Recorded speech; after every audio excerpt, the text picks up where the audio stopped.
जामिया इस्लामी Arabia मस्जिद तर्जुमा वाली भोपाल में प्रदेश की जमीयत की वर्किंग कमेटी का हुआ चुनाव, जिसमें दोबारा से सबकी सर्वसहमति से हजरत मौलाना मुफ्ती मोहम्मद अहमद खान साहब प्रदेश अध्यक्ष चुने गए। ये चुनाव जमीयत उलमा हिंद से तशरीफ लाए हजरत मौलाना सैयद अरशद मदनी साहब, अध्यक्ष जामियत उलेमा ए हिंद के बेटे हजरत मौलाना सैयद अरशद मदनी साहब की अध्यक्षता एवं दारुल उलूम देवबंद से तशरीफ लाए हजरत मौलाना शौकत अली साहब कासमी बस्तवी की मौजूदगी में हुआ। इसके साथ ही मदरसों के संरक्षण और समाज में फैली बुराइयों को दूर करने के लिए एक आयोजन किया गया, जिसमें प्रदेश के तमाम जिलों के मदरसों के प्रिंसिपल एवं जमीयत उलेमा मध्य प्रदेश की वर्किंग कमेटी के तमाम वकर मौजूद रहे। भाई, मैं मुफ्ती मोहम्मद अहमद जमीयत उलमा का प्रेसिडेंट हूँ मध्य प्रदेश का, और जामिया इस्लामी अरबिया मस्जिद तर्जुमे वाली का भी प्रेसिडेंट हूँ, और राब्ता मदारिस दारुल उलूम देवबंद का भी मैं सूबे मध्य प्रदेश का प्रेसिडेंट हूँ।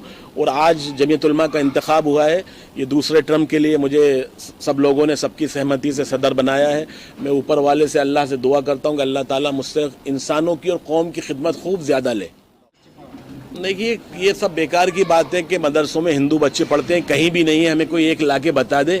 एक बिला वजह का एक शोशा है और जो हुकूमत ने छोड़ रखा है, कहीं भी नहीं है। आप बताइए भाई, धार्मिक स्थलों पर जहाँ मजहबी लोग होंगे वहाँ मुसलमानों के मजहबी बच्चे पढ़ेंगे, और जहाँ हिंदुओं के धार्मिक स्थल हैं वहाँ हिंदुओं के बच्चे पढ़ेंगे, वहाँ मुसलमान क्यों पढ़ेंगे, है ना। और ऐसे ही मुसलमानों के धार्मिक स्थल पर हिंदुओं के बच्चे क्यों पढ़ेंगे।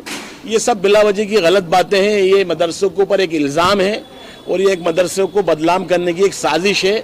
इस तरह के इल्ज़ाम मदरसों पे लगाना बंद करिए। हुकूमतें कुछ कर नहीं पा रही तो वो मदरसों पे इल्ज़ाम लगा रही हैं और वो हिंदू मुस्लिम राजनीति को चमकाना चाहती हैं। तो हम ये कहना चाहते हैं कि हमारे जो मुल्क के प्रधानमंत्री हैं, मुल्क के हमारे सूबे के सीएम हैं, उनसे ये कहना चाहते हैं कि मुल्क को तरक्की दीजिए, मुल्क को आगे बढ़ाइए। ये हिंदू मुस्लिम की राजनीति नफरतों में फैल रही है, इससे मुल्क का नुकसान होगा, मुल्क टूटेगा, मुल्क बर्बाद हो जाएगा। ये अच्छा नहीं हो रहा। तो हम तब सबसे मीडियम के माध्यम से ये कहना चाहते हैं कि इसको इत्तेफाक इत्तेहाद की बात कीजिए, मुल्क को बरकरार रखने की बात कीजिए। मुल्क के अंदर वो अफरा तफरी मची है जो 47 से पहले जो थी, वो आज हमारे इस मुल्क में अफरा तफरी मची हुई है। आपने देखा नेपाल के अंदर, बर्मा के अंदर, कितने सारे हमारे मुल्क के अंदर क्या हो रहा है, कत्ल गारतगिरी हो रही है, मारा जा रहा है। आज इंसान महफूज नहीं है। जानवरों की रक्षा की जा रही है, इंसानों की रक्षा नहीं की जा रही। कितने अफसोस की बात है। ये मुल्क के अंदर जो बिगाड़ आ रहा है इसको खत्म कीजिए।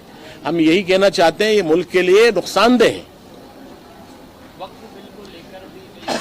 देखिए, वक्फ बिल तो कोई चीज़ नहीं है हमारे लिए, और वक्फ जायदाद ये मुसलमानों की अल्लाह की मिल्कियत है। इस पर हुकूमत का कोई अधिकार नहीं है और ये हो भी नहीं सकती। जो हुकूमत की जो प्रॉपर्टी है पहले वो उनकी हिफाजत करें। वो लोग उस पर कब्जा कर रहे हैं, लोग उसको ज़मीनों को छीन रहे हैं, मुल्क की प्रॉपर्टी बर्बाद हो रही है, ज़ाय हो रही है। बल्कि हम तो ये कहते हैं कि मुल्क की प्रॉपर्टियों को काम में लाना चाहिए, गरीबों के लिए, गुरबा मसाकिन के लिए।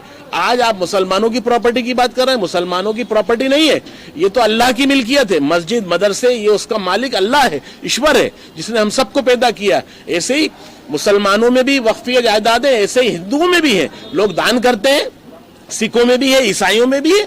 तो ये सारे धर्म के लोगों में हर आदमी सवाब के लिए, मालिक को राजी करने के लिए ये दान करता है, वक्फ करता है। तो ये सारे मजहबों में होती है, कोई मुसलमानों में कोई नई चीज नहीं है।